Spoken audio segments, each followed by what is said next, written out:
Tolentino nga para sa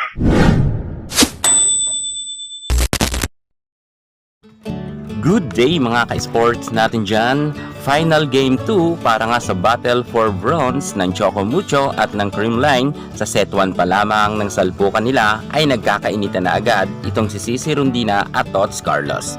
Ngunit medyo mas mainit nga talaga ang panimula ng Choco Mucho kung saan nga ay nakalamang agad nga sila sa Creamline Cool Smashers. Iba ngayon ang gising ni Cici Rondina kung saan ay talagang gustong-gusto talaga nilang manalo sa set 1 pa lamang para nga magkaroon sila ng kumpiyansa hanggang sa dulo.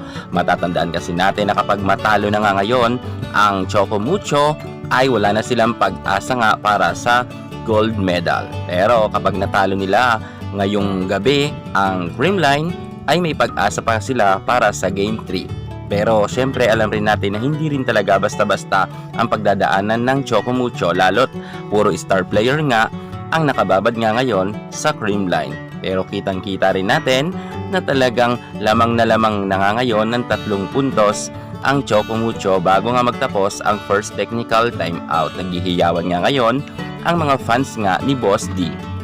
At eto na nga mga pangyayari mga ka-sports natin dyan. Naghihiyawan man ang mga fans ng Creamline dahil sa dami nga nila at nakita nila si G Amazing na nanonood para suportahan nga ang kanyang co-teammates. Pero ang nakakalungkot naman ngayon ay tambak na nga ng 6 na puntos, 7 puntos ang Creamline. Grabe talaga si Maddie Madayag at Honey Royce Tobino ngayon, talagang nakakatulong ng husto kay Cici Rondina.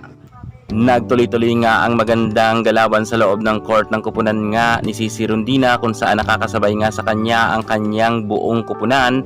At eto nga kung saan kahit sabihin natin na medyo nakakadikit nga ang Creamline sa score ay hindi nga pumayag dito si Cici Rondina at si Maddie Madayag. Kitang-kita rin natin na talagang si Isa Molde at itong si Honey Royce Tobino ay nakikipagpukpukan talaga ng husto, kung kaya hirap na hirap naman ngayon ang Creamline Cool Smashers. Bagabat inilaban naman to ni Gemma Galanza ay hindi pa rin nga sila umubra. Kitang-kita kasi natin kanina itong si Gemma Galanza, talagang gustong-gusto niya talagang makadikit sila ng score at medyo nangyari naman tong bahagya dahil nga medyo dumikit naman talaga sila. Pero kinapos talaga ngayon ang Creamline pagdating nga sa kanilang salpukan sa set 1. At dahil dyan naghiyawan nga dito ang mga fans nga ng Choco Mucho dahil nagtapos nga ang score sa 25 at 20. Lamang nga ng 5 puntos ang Choco Mucho. Congratulations sa ating boss Dina Wong